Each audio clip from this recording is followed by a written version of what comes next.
Bismillahirrahmanirrahim. Assalamualaikum warahmatullahi wabarakatuh. Alhamdulillahirabbil alamin wa bihi nasta'in ala umuri dunya waddin.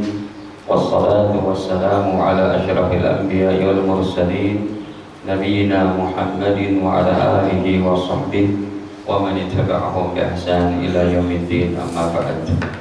Qala Allah Ta'ala fil Qur'anil Karim, innal ladzina qalu rabbuna Allah tsumma istaqamu tatanazzalu 'alaihimul malaikatu alla takhafu wa la tahzanu wa abshiru bil jannati allati kuntum tu'adun. Alhamdulillah, para hadirin hadirat, kaum muslimin muslimat yang dirahmati Allah Ta'ala, marilah kita panjatkan puji syukur kehadirat Allah Ta'ala atas segala limpahan nikmat-nikmatnya yang tidak terhingga kepada kita, terutama sekali nikmat iman, nikmat Islam, nikmat sehat afiat. Karena bergabungnya tiga nikmat besar ini, maka Allah mesti mudahkan kita untuk kembali menorehkan catatan amal kita yang akan menjadi cerita di akhirat nanti dengan amal soleh terbaik, yaitu sama-sama mengkaji ilmu agama. Semoga nikmat ini Allah langgengkan kepada kita sampai kita bertemu Allah Ta'ala. Amin. Salawat salam juga tidak lupa kita sampaikan kepada Nabi mulia Nabi Muhammad SAW, yang dengan pikir, risau dan perjuangan beliau sehingga Islam sudah ada dalam kehidupan kita sebagai satu-satunya agama yang diridhai Allah Ta'ala. Hadirin, sebelumnya juga kami ucapkan taqabbalallahu minna wa minkum, ja'alanallahu wa iyyakum minal a'idhin wal faizin, kullu 'am wa antum bi khair. Semoga amal-amal kita di bulan suci Ramadan diterima oleh Allah, dijadikan kita menjadi orang-orang kembali kepada fitrah kita, kesucian kita, dan mendapat kemenangan, serta semoga sepanjang tahun senantiasa dalam lindungan Allah Ta'ala dalam kebaikan. Amin. Bapak Ibu sekalian, istiqomah kalau arti secara bahasanya konsisten atau teguh pendirian, jenjang pendirian, tidak amat-amatan. Kalau dalam segi dalam istilahnya, definisinya itu para ulama, di antaranya Imam Nawawi berkata, istiqomah itu sangat ringkas. Imam Nawawi memberikan definisi luzumu ta'atillah, yaitu membiasakan ketaatan kepada Allah. Beliau katakan luzumu ta'atillahi ta'ala, membiasakan, melazimkan ketaatan kepada Allah. Sedangkan ulama lain memberikan definisi lebih komplit lagi. Para ulama yang lainnya berkata bahwa istiqomah itu ayas butal insan, jejaknya pendirian seseorang ala syariatillahi subhanahu wa ta'ala, di dalam menjalankan syariat Allah, kama amarallahu, sebagaimana yang Allah perintahkan, wa yataqaddamu al-ikhlas, yang didahului dengan sifat ikhlas. Jadi kalau menurut definisi yang kedua ini, istiqomah adalah tetapnya, teguhnya pendirian seseorang dalam beribadah kepada Allah, menjalankan syariatnya yang disertai dengan niat apa? Ikhlas. Itu istiqomah. Bapak Ibu sekalian, istiqomah ini hukumnya adalah fardhu ain, wajib. Kalau istiqomah hukumnya sunnah, repot. Berarti sholat 5 waktu boleh 3 waktu jadinya. Enggak istiqomah dosa. Iya? Dosa dalam hukum yang wajib. Di istiqomah, ulama katakan hukumnya adalah wajib ain atau fardhu ain.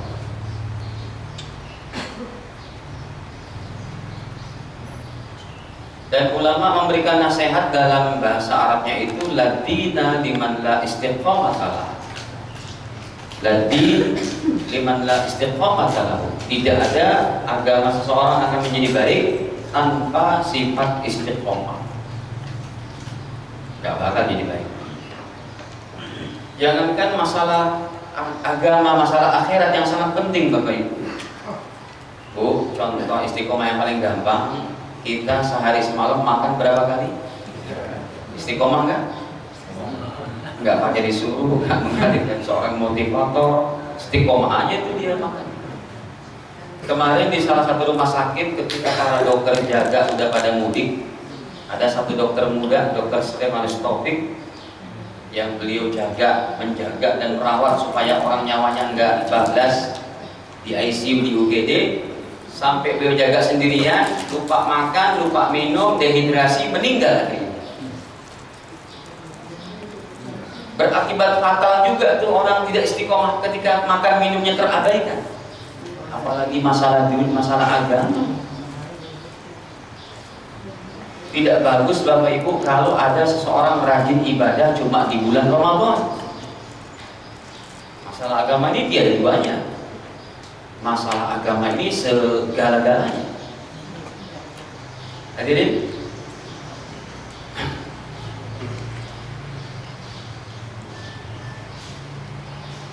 dalam masalah yang sunnah saja Rasul menasihati sahabatnya. Contoh, hadis Sahih Bukhari. Pada Sahih Bukhari hadis nomor 1101, Rasulullah Shallallahu Alaihi Wasallam menasihati sahabat Abdullah bin Amr bin As.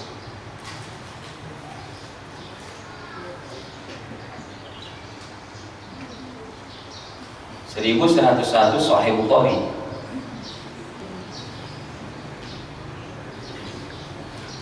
Beliau bersabda menasehati seorang sahabat yang bernama Abdullah bin Amr bin As.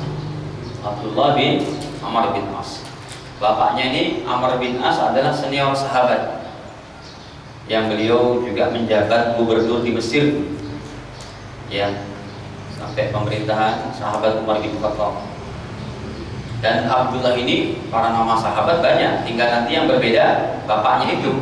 Abdullah bin siapa? Bin yang membedakan. Ada Abdullah bin Amr bin As, ada Abdullah bin Abbas yang ahli tafsir, ada Abdullah bin Mas'ud yang ahli fikih, ada Abdullah bin Umar bin Khattab yang ahli hadis. Jadi tinggal bapaknya nanti membedakan. Baik, hadirin, kita lihat Rasulullah menasihati Abdullah. Beliau berkata, "Ya Abdullah, wahai Abdullah, la takun misla fulanin." Pak, ini digeser dikit bisa Pak? Biar layarnya agak sedikit menunjuk. Kayaknya terlalu mejanya aja meja. Kayak itu sudah betul. Biar belakang seimbang. Belakang surah Nur. Ya, tarik sini ke belakang surah Nur. Ya, terus. Nah, oke. Cakep Bang. Mau didoakan apa Bang? Sudah menikah ya? Anak 3. Masa mau didoain yang lain?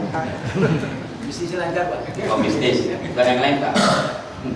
Baik, di sini Rasulullah menasihati Abdullah bin Amr bin As, "Ya Abdullah, wahai Abdullah, la takun misla fulanin, jangan kamu seperti si Anu.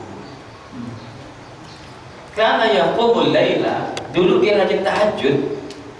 Fataraka qiyamal lail. Sekarang ditinggalkan sholat tahajud." Hadirin, sholat tahajud sunnah atau wajib? Sunnah yang punya syiar Islam atau tidak? Tidak. Sholat tahajud sunnah tapi tidak ada syiar Islamnya. Emang Bapak Ibu kalau habis sholat tahajud break saya tahajud gitu? Kalau sunnah yang ada syiar Islamnya apa? Berkurban, sholat Idul Fitri, sholat Idul Adha, sholat Tarawih, itu ada syiar Islamnya.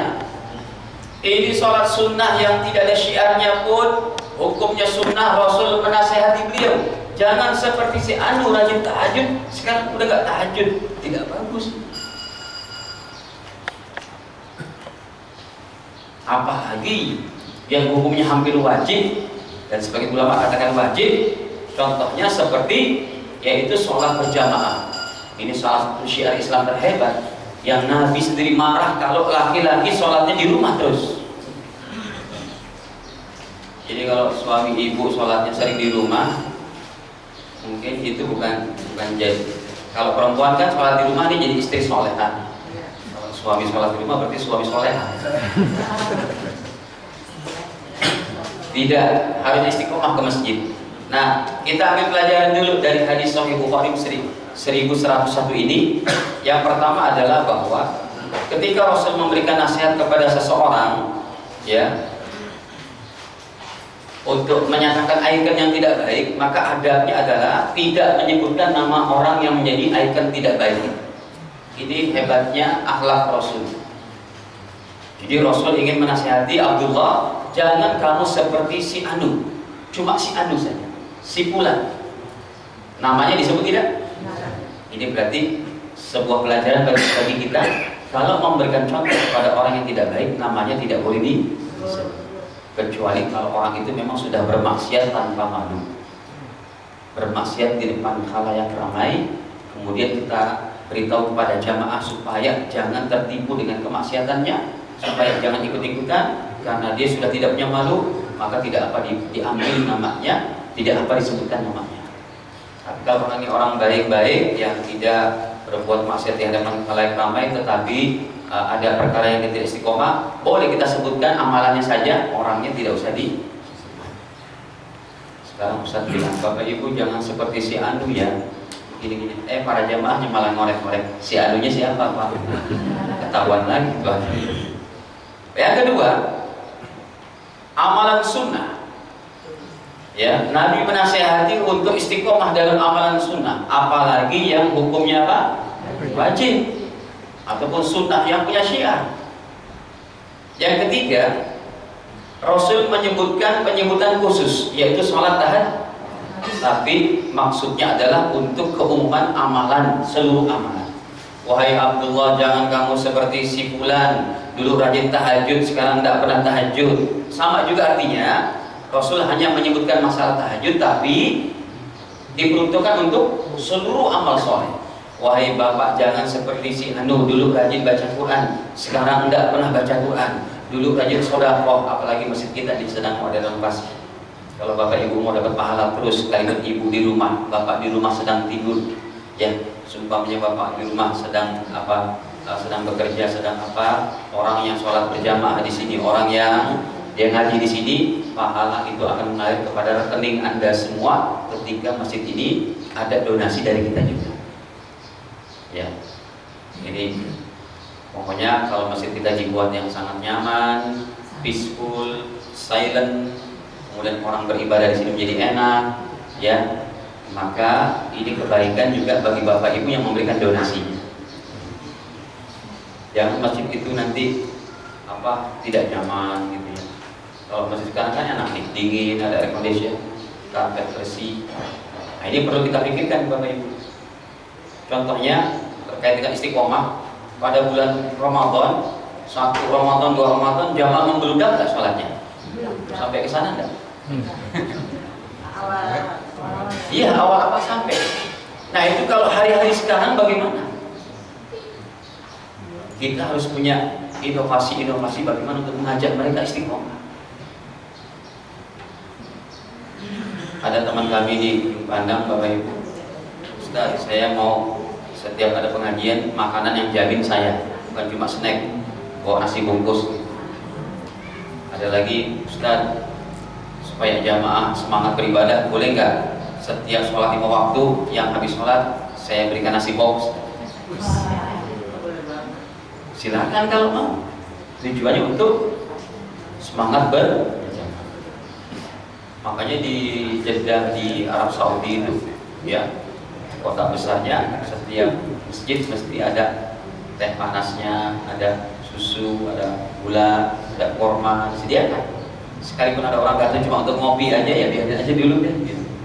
Jangan diapakan, jangan dihatik. Yang penting dia mau dulu datang ke masjid. Lama-lama insya Allah hati dia akan terambil juga, terpancing juga untuk dapat hidayah. Yang keempat, saling ingatkan supaya kita istiqomah. Jadi kalau kita diingatkan sama orang lebih sepuh, mungkin mudah menerimanya. Tapi kalau orang itu usianya di bawah kita, kita pun diingatkan harus terima Bapak Ibu. Kalau itu adalah baik, maka mesti kita. Hadirin, jangankan teori istiqomah ini untuk masalah yaitu masalah akhirat, masalah dunia saja. Orang-orang ini kita ambil pelajaran dari omongan mereka dalam masalah keduniaan istiqomah. Kalimat yang mereka pakai, airnya nggak ada ya Pak, yang biasa untuk Ustaz ada airnya.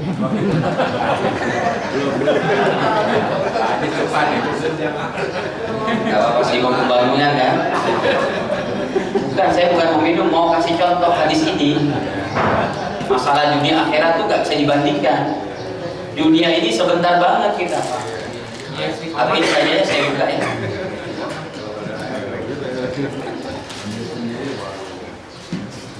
Bukan mau minum, maksudnya mau contohkan hadis ini.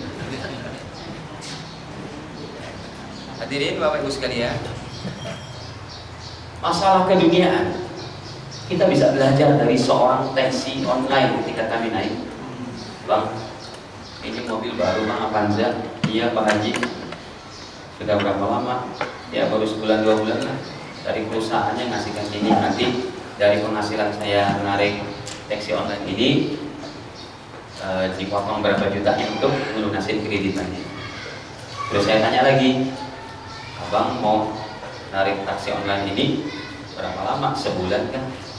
Beliau katakan yang jadi pelajaran bagi saya, Pak Ustadz, kalau saya narik kerja taksi online ini sebulan, itu namanya bukan mau sungguh-sungguh, bukan mau sungguh-sungguh menafkahi keluarga, berusaha. Sebulan itu cuma mau main-main gitu. Tapi saya membuat kerjaan saya ini istiqomah. Dia pakai kalimat istiqomah. Padahal lagi nyari duit, lagi kerja duit. Baru istiqomah. Baik, hadirin. Saya ambil pelajaran dari supir taksi ini. Untuk dunia saja istiqomah. Jadi beliau katakan kalau sebulan saya narik taksi online ini sebulan, itu bukan mau kerja, namanya mau main-main. Jadi kita yang kemarin ibadah cuma Ramadan sebulan itu main-main menurut beliau. Main-main. Padahal masalah akhirat, masalah dunianya pakai teori istiqomah, apalagi akhirat. Masalah agama ini masalah penting. Kita buka hadisnya dalam Sahih Muslim nomor 7376.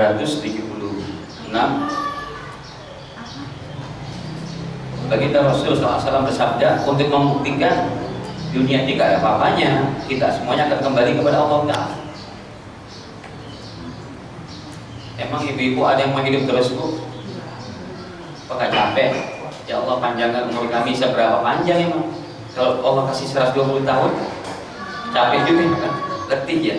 Nah hadirin, dalam Sahih riwayat Imam Muslim 7376 nomornya, Nabi bersabda, ini perumpamaan dunia dan akhirat nih. Yang untuk dunia saja kita pakai teori istiqomah, apalagi masalah agama, masalah akhirat. Qala Rasul sallallahu alaihi wasallam, beliau bersabda, Wallahi demi Allah, mad dunya fil akhirah. Perumpamaan, perbandingan dunia dengan akhirat, illa mislu ma yaj'al ahadukum asba'ahu fil yam. Contohnya yaitu seperti salah seorang kalian, dia celupkan jarinya ke lautan, dicelupkan jarinya ke lautan, kalian dur bima yarja, kemudian dia angkat. Ini dia makanya sama contohkan nih Pak, nggak apa-apa ya Pak, nanti kita minum juga nih. Hadirin, kata Nabi, dunia dengan akhirat perumpamaannya seperti kalian celupkan jari kalian di lautan, kalian angkat, ada satu tetes airnya. Baginda Rasul bersabda, satu tetes air inilah dunia dan semua kemewahannya. Dari sejak zaman Nabi Adam sampai kiamat, satu tetes inilah orang-orang yang hari ini berenak-enak dengan segala kemewahannya, hartanya, emas, berlian, perak dan macam-macamnya. Cuma satu tetes yang diperebutkan, sedangkan kenikmatan akhirat lautan luas.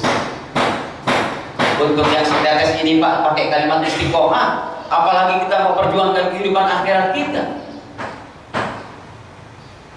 Bagaimana kalau tidak istiqomah?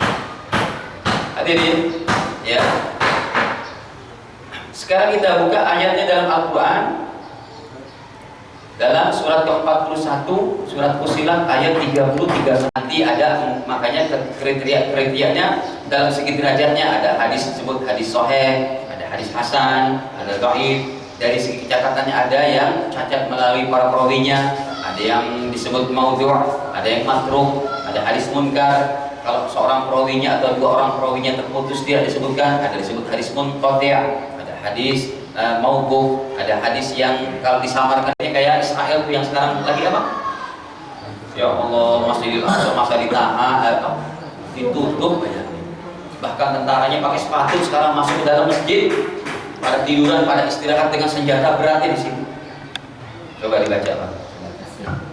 Sama saja engkau Muhammad memohonkan ampunan bagi mereka atau tidak memohonkan ampunan bagi mereka. Terus, walaupun engkau memohonkan ampunan bagi mereka 70 kali, Allah tidak akan memberi ampunan kepada mereka. Yang demikian itu karena mereka ingkar, kafir kepada Allah dan Rasulnya, dan Allah tidak memberi petunjuk kepada orang-orang yang fasik. Lihat Bapak Ibu, ya, Allah Ta'ala katakan kepada Nabi ini, istaghfir lahum aw la tastaghfir lahum. Wahai Nabi, seumpamanya engkau minta ampunan ataupun engkau tidak beristighfar, minta ampunan untuk orang kafir, in tastaghfir lahum 70 marratan. Kalau kamu minta ampunan untuk orang-orang kafir 70 kali dalam kurung bahkan lebih. Itu sebenarnya terjemahannya begitu. 70 kali dalam kurung bahkan lebih. Allah katakan, sumpahnya Nabi pun kamu minta doa untuk orang kafir yang sudah mati. Ya Allah, kasihan kepada orang kafir itu ya Allah. Engkau ampuni dosanya. Allah katakan, fala yaghfirullahu lahum, tidak akan Allah ampuni dosa. Sebabnya dzalika bi annahum kafaru billahi wa rasulih, karena mereka meninggal tidak punya la ilaha illallah. Makanya kalimat yang pertama disebut oleh Allah dalam Fussilat, innal ladzina qalu rabbuna Allah. Sesungguhnya itu orang-orang yang telah meyakini Tuhan kami hanya siapa? La ilaha. Ya Allah, Bapak Ibu, kesian kalau orang sudah meninggal gak punya iman. Coba dibaca lagi ayat 84-nya. Ada dua ayat nih, Rasul mendoakan.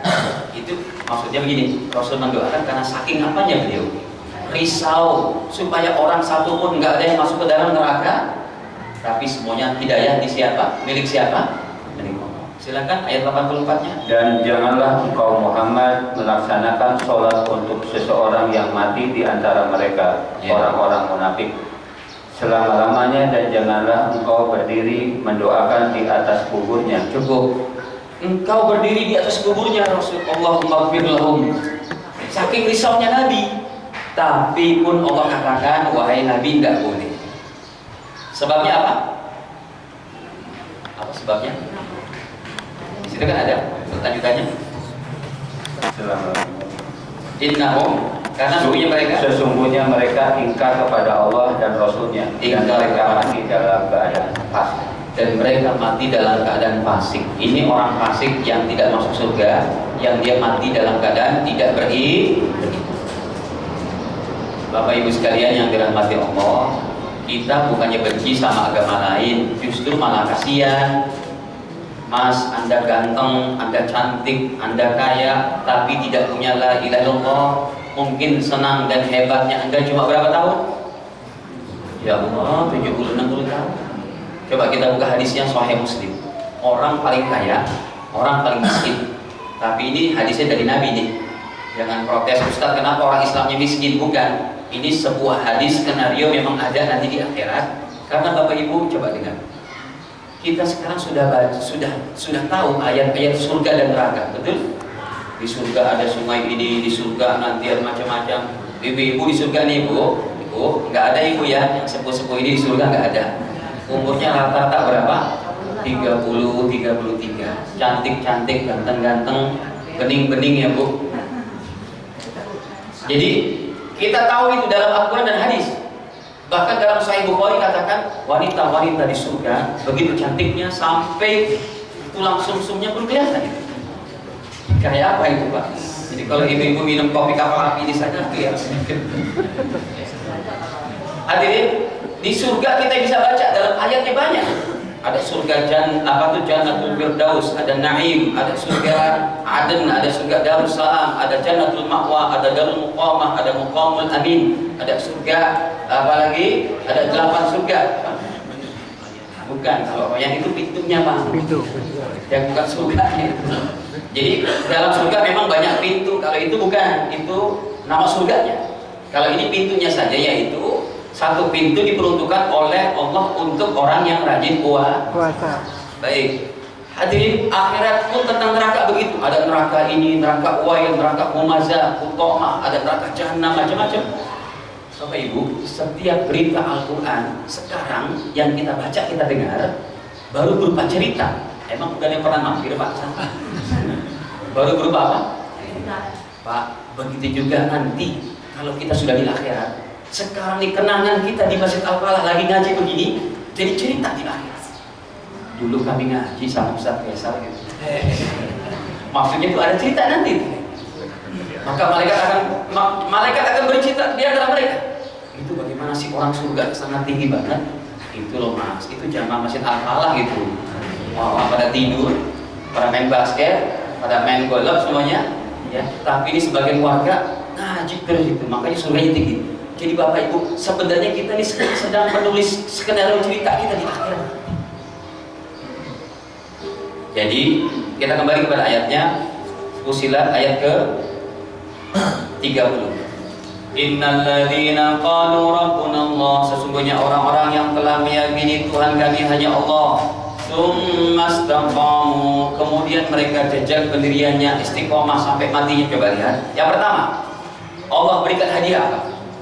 Yang pertama, tatanazzalu alaihimul malaika, malaikat rahmat dan malaikat maut turun kepada orang muslimah yang istiqomah dalam keadaan sakarat mautnya, dalam keadaan mau meninggalnya. Malaikat turun sambil membawa dengan wajah yang putih berseri seperti sinar matahari. Mereka sambil membawa kain kafan dari kain kafan surga, sambil membawa minyak wangi surga yang akan Allah berikan kepada siapa? Orang sedang sakarat maut itu. Ustaz, dari mana kau mengartikan kain kafan surga? Padahal di sini artinya cuma tatanazzalu alaihimul malaikah, malaikat turun. Ayat ini ditafsirkan oleh Nabi dalam hadis riwayat Imam Ahmad nomor 18.000. Wah, nomor itu udah tinggi banget nih. 18.534. Ini gurunya Imam Bukhari, lebih hebat dari Imam Bukhari, Imam Ahmad bin Hanbal. Baik, kita buka hadisnya nomor 18.534. Nabi bersabda di sini menjelaskan ayat tadi, malaikat turun. Seperti apa turunnya?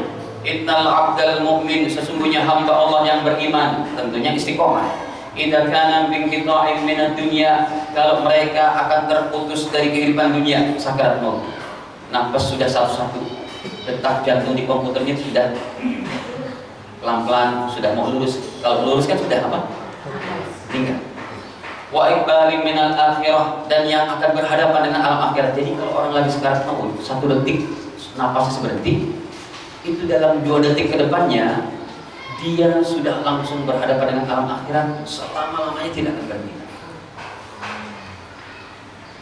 Dalam waktu 1 detik. Kata Nabi, wa iqbali minal akhirah, dan akan berhadapan dengan akhirat. Ini orang istiqomah. Nazal ilaihi malaikatun minas sama, turunlah malaikat-malaikat dari langit, bidul wujuh, wajahnya putih berseri, tidak menampakkan wajah yang menakutkan. Padahal malaikat maut wajahnya serem Bapak ya. Ya. Beritanya begitu. Betul. Kalau orang yang jahat, orang yang fajir, orang durhaka, malaikat maut datangnya dengan geraham. Tapi ketika orang ini istiqomah, wajahnya putih berseri, ka'anna wujuhahum syamsu, seakan-akan wajahnya sinar matahari. Ma'ahum kafan min afanil jannah, mereka bawa kain kafan surga, wa hanut min hanutil jannah, bawa parfum surga. Sekali ditampilkan Pak, ini kalau parfum surga tetesan ke dunia sedikit aja, saya tetes aja Pak, Bantar Gebang harum itu. Jangan berbanyak-banyak itu minyak wanginya, satu aja ketetesan aja dengan minyak wangi surga. Hadirin, Ini yang pertama. Yang kedua Allah katakan alla takhafu wa la tahzanu. Wahai bapak ibu yang istiqomah, jangan takut, jangan bersedih. Bapak ibu sudah pernah mengalami ini belum? Kalau udah hebat berarti Pak. Kembali lagi ke dunia ini. Yang ketiga, wa absyiru bil jannati allati kuntum tu'adun. Malaikat katakan ini surga. Sering kita melihat orang-orang soleh kita meninggal dengan wajah tersenyum. Kenapa tersenyum? Karena malaikat baru saja mengatakan, Pak jangan takut, Ibu jangan takut, ini surgamu. Terbelalak, ya Allah, senang, dicabut nyawanya, tersenyum. Coba Bapak Ibu lihat orang-orang jahat meninggalnya, serem wajahnya.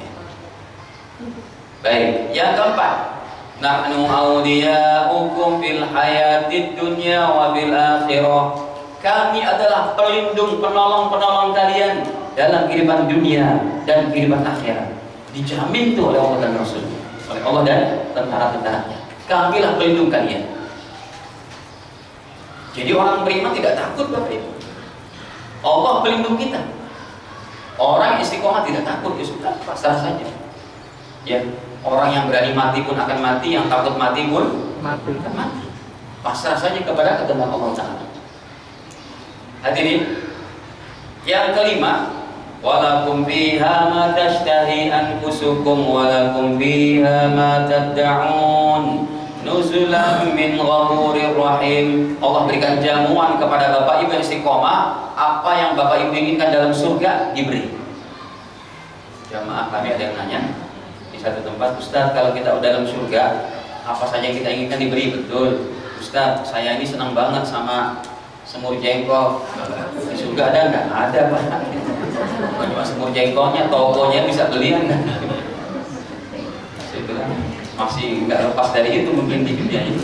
Di akhirat lebih hebat lagi, tapi jengkol yang nggak bau Pak, nggak menyisakan bau. Hadirin, ini 5 langsung Allah firman. Ya, Bapak Ibu sekalian, orang tua saya umur 80 ya, ayah saya, ibu saya baru meninggal kemarin. Bapak saya umur 80. Saya tahu persis itu beliau. Dari SD beliau tidak tinggalkan sholat tahajud. Beliau tidak tinggalkan membangunkan jamaah selama 40 tahun di kampungnya itu, di kompleknya. Di Sunter komplek Sekretaris Negara. Beliau mengayomi masyarakat 34 tahun. Sekarang umur 80. Udah macam-macam kena penyakit lansia, nggak bisa ke masjid lagi, jarang untuk bisa tahajud seperti dulu, 2:30 udah bangun, sekarang lemah. Kita gotong sedikit tuh badannya, tulangnya katanya saling bertemu, sakit kayak syaraf kejepit apa. Nah gimana nih Bapak, apa nggak bisa ke masjid lagi, nggak bisa ini? Saya bilang, Pak, kalau Bapak dulu dari semasa muda istiqomah, dan saya tahu itu, sekarang orang-orang yang sakit nggak bisa ke masjid lagi, tidak bisa tahajud lagi, pahalanya ditulis oleh Allah. Tetap ditulis Anda istiqomah sholat tahajud sekalipun tidak tahajud karena keadaan sakit atau musafir. Kemarin pun kami mudik, habis sholat Idul Fitri kami mudik masuk ke dalam ke jalan tol Cikampek sama Bang Ucup, balap-balapan. Kemudian hadirin, sampai sekarang hari pertama habis khutbah, saya sangka orang-orang jalan tol sepi karena hari pertama sudah nggak ada mudik. Orang-orang berpikiran itu kosong semua, jalan kosong, mudiknya tanggal 1 jadi penuh juga. Sampai Cikarang sudah start, berhenti, ya macet. Kemudian sampai 3 jam, 4 jam baru sampai Cipali. Cipali lancar, masukkan Cipejagan, berhenti lagi. Sampai Brexit 3 jam, 4 jam, 5 jam enggak. Hadirin, dari sini jam 10 sampai Pekalongan jam 10 malam. Udah capek gitu. Kemudian kita cari hotel, sama anak-anak sudah bilang, Abah capek Bang. Sampai di hotel, ada kita cari hotel Santika, kita masuk. Saya nyetir nih. Begitu kita istirahat. Bangun-bangun Pak, Allahu Akbar, Allahu Akbar. Ya Allah, saya nggak tahajud. Bersedih. Ya Allah, saya bangun pas azan, belum tahajud, belum sholat witir, udah azan. Habis nggak waktunya? Kita tanya sama resepsionis, Pak, itu ada suara masjid di mana Pak azan? Dekat nggak Pak? Dekat Pak, di sana dekat terminal itu. Paling 2 km katanya. Udah gitu sulit juga, jalan sana terlalu jauh. Kita sholat di kamar, nggak tahajud, nggak berjamaah. Orang tua kami tadi yang masih hidup ini sudah 80 tahun, sulit untuk kembali mengimami dan macam-macam. Kita bilang hadirin, kalau Anda istiqomah, satu waktu kita musafir, suatu waktu kita sakit, itu pahala tetap ditulis oleh Allah dan Rasulnya. Hadis sahih riwayat Imam Bukhari 2834 dalam Sahih Bukhari. Coba kita buka hadis. Nih. Jadi Bapak Ibu, sekalipun seumpamanya Anda baru ke masjid setahun ini, kalau Anda sudah niatkan, ya Allah saya mau istiqomah, tetap dihitung itu sekalipun baru. Jangan berputus. Hadirin, Sahih Bukhari hadisnya, Nabi bersabda, "Man idza maridal abdu," apabila orang yang istiqomah sakit, au safara atau musafir. Bapak Ibu kalau lagi umroh di pesawat, memang bisa kita sholat berjamaah sambil berdiri? Tidak bisa. Kalau sholat Anda lagi di pesawat sendiri, ketika di rumah di Al-Falah ini Anda istiqomah tahajudnya, Anda istiqomah apa? Sholat berjamaah, itu pahala tetap ditulis. Nabi bersabda, kalau seorang hamba sakit ausafar atau musafir, kutiba lahu mislu ma kana ya'mal muqiman shahiha, pahalanya tetap ditulis oleh Allah sebagaimana Anda dalam keadaan sehat dan tidak musafir. Pahala tetap di. Jadi sangat beruntung orang yang istiqomah. Nah ini Bapak Ibu sekalian, apa yang harus kita istiqomahkan? Yang pertama, jaga iman Islam kita. Ya, jangan sampai kita meninggal tanpa bawa iman.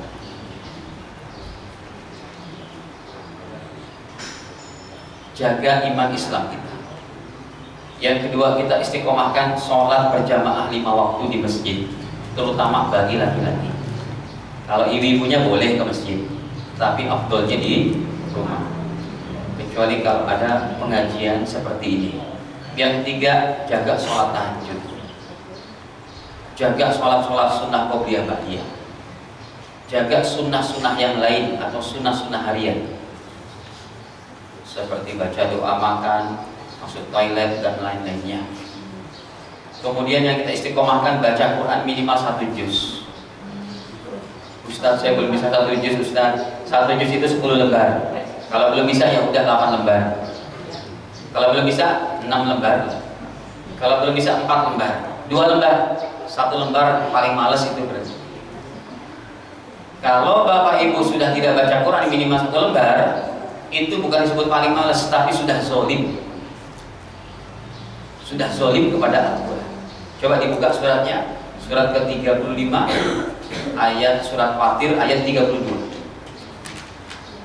Summa awrasnal kitabal ladzina astafaina. Ayat 32, surat ke-35, surat Fatir.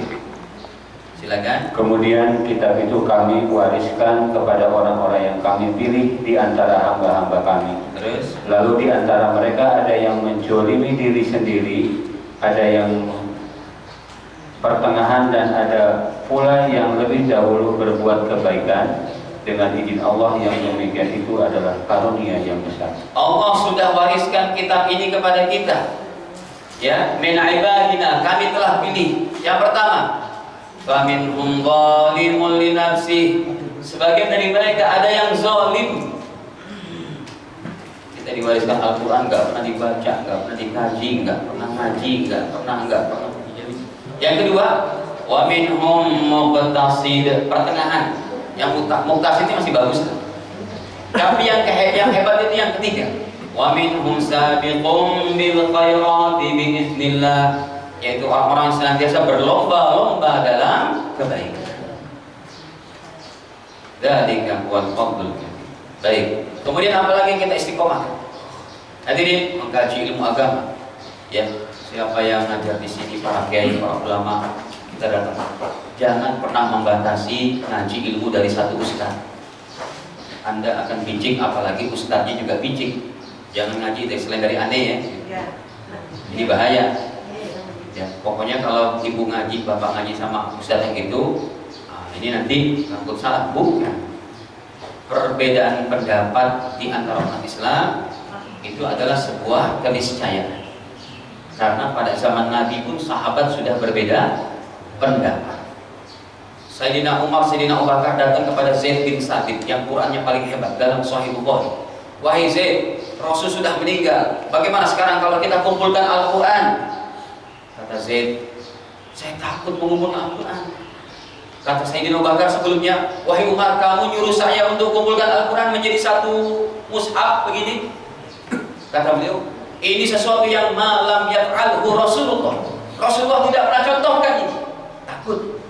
Tapi kata Sayyidina Umar, udahlah, ayo terimalah pendapat ini. Insya Allah di sini khair, baik. Kenapa? Karena manfaatnya bagi orang yang setelah kita. Akhirnya mereka datang dan diterima pendapat itu. Jadilah Al-Quran sekarang satu mushaf. Sahabat ada yang diutus oleh Nabi untuk pergi ke Banu Quraidah. Sebelum sampai jangan sholat asar kecuali di Banu Quraidah. Akhirnya dua orang sahabat ini berbeda pendapat. Yang satu mengatakan kalau kita menuju sampai Banu Quraidah sudah akan habis nanti waktu asar. Akhirnya mereka sholat di tengah jalan. Yang satu bilang saya tetap di sana. Berbeda pendapat. Gak apa-apa asal kita mengaji.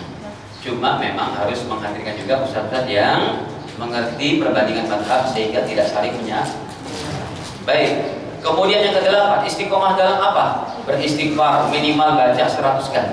Astagfirullah, astagfirullah. Salawat kepada Nabi minimal 100 kali.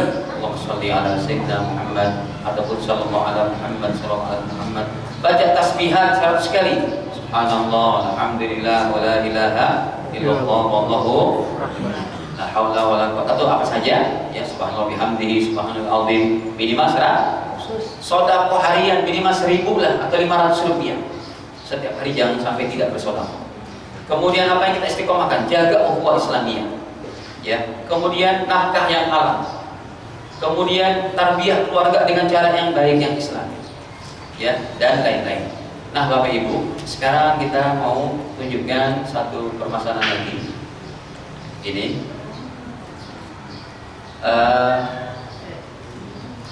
kalau saya tanya apa definisi mukjizat?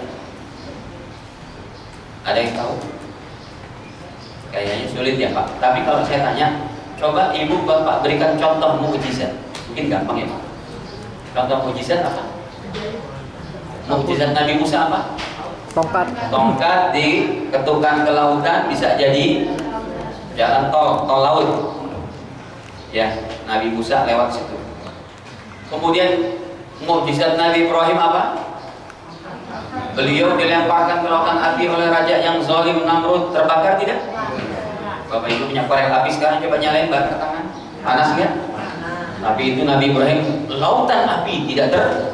Apa mukjizat Nabi Isa? Bisa menghidupkan tanah liat jadi bur, bisa menghidupkan orang mati, bisa menyembuhkan penyakit kulit.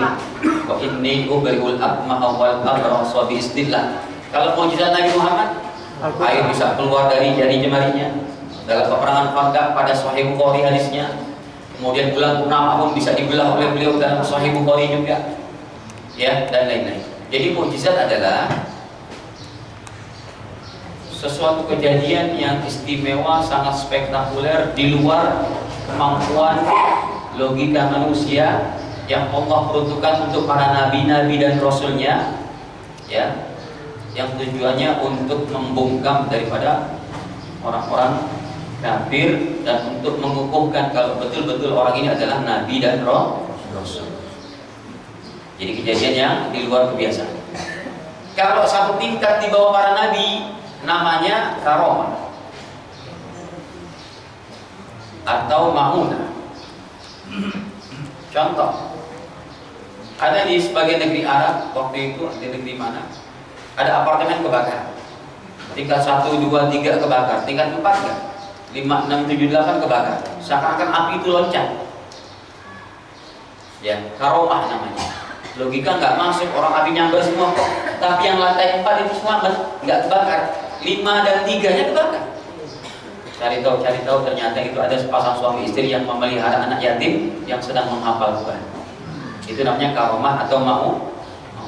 Karomah kepada wali-walinya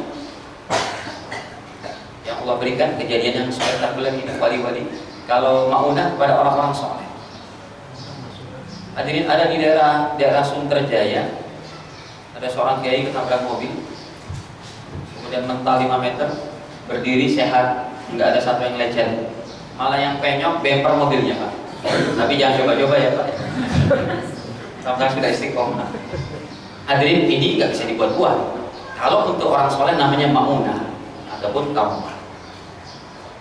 Guru kami, ada sebagian guru kami yang ngambil duit cuma dari bawah bantal dan nggak habis-habis. Makanya ketika santri-santrinya itu membersihkan kamarnya, beliau katakan, ini bantal jangan diapa-apain ya, jangan diotak-atik, biarin aja.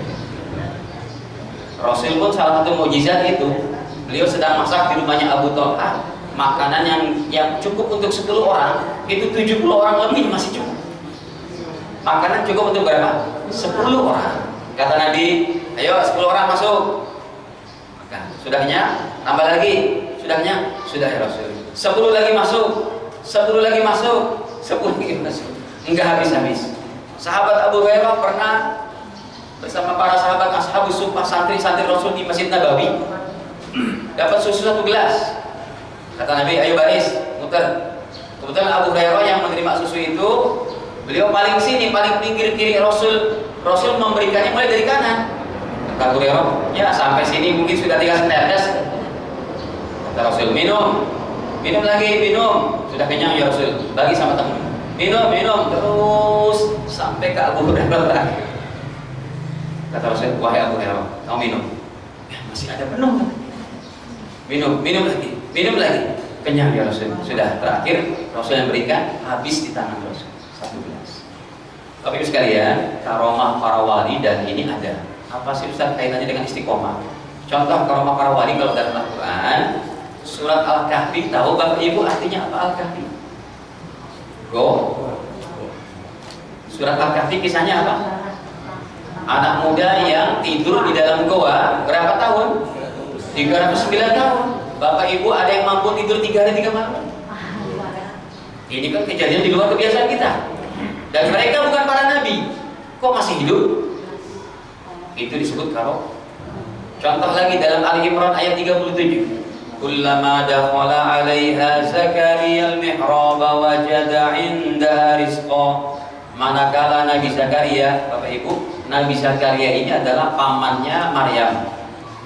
Paman sama keponakan halal, mahram. Boleh tinggal serumah, boleh diasuh sama pamannya. Keponakan kita kalau bapaknya meninggal, kita boleh gak jadi wali nikahnya? Boleh. Keponakan sama paman boleh naik motor berdua. Karena ini sebagai kira-kira kurang lebih sebagai anak, sederajat dengan anaknya. Jadi mahram. Begitu juga Nabi Zakaria mengasuh Maryam, putri dari saudaranya Nabi Zakaria. Dalam Ali Imran 37, Nabi Zakaria terheran-heran. Kullama dakhala 'alaiha Zakaria al-mihrab. Setiap Nabi Zakaria masuk ke dalam kamarnya Maryam, wajada indaha rizqa. Di situ ada makanan, padahal Maryam tidak pernah keluar rumah untuk membeli makanan. Apalagi tidak pernah keluar kamar, apalagi keluar. Nabi Zakaria bertanya, ini dari mana? Qalat huwa min indillah. Maryam hanya menjawab, ini dari Allah. Setiap hari makanan Allah turunkan dari surga. Maryam Nabi bukan? Itu namanya kaum. Yang ketiga, masih banyak. Kaitannya apa Ustaz dengan istiqomah? Baik, sekarang kita tampilkan nasihat dari para ulama. Para ulama kita berkata, al-istiqomatu khairun min alfi karamah. Kalau Bapak Ibu punya satu sifat istiqomah, rajin ke masjid, rajin tahajud, rajin baca Quran, satu sifat istiqomah ini lebih baik daripada Bapak Ibu punya 1000 karomah. Karomah tadi sudah kami contohkan berapa-berapanya. Orang lain punya 1000 karomah, Anda punya sifat satu istiqomah, 1 satu istiqomah itu lebih baik daripada 1000 kamu. Semoga Allah Ta'ala berikan kebaikan ini kepada kita semua dan dipilih kita untuk tetap istiqomah dalam iman, dalam amal soleh, dan juga terutama pembangunan masjid kita ini dipermudah oleh Allah. Dananya, baik orang-orangnya, pekerjanya, pengurusnya, jamaahnya, semuanya disatukan hati, disehat afiatkan, dilancarkan rezekinya. Amin. Ada yang mau ditanyakan? Masih ada berapa menit? Kalau ada yang Bapak Ibu, sebelum dilanjutkan dengan pertanyaan, kami berharap selesai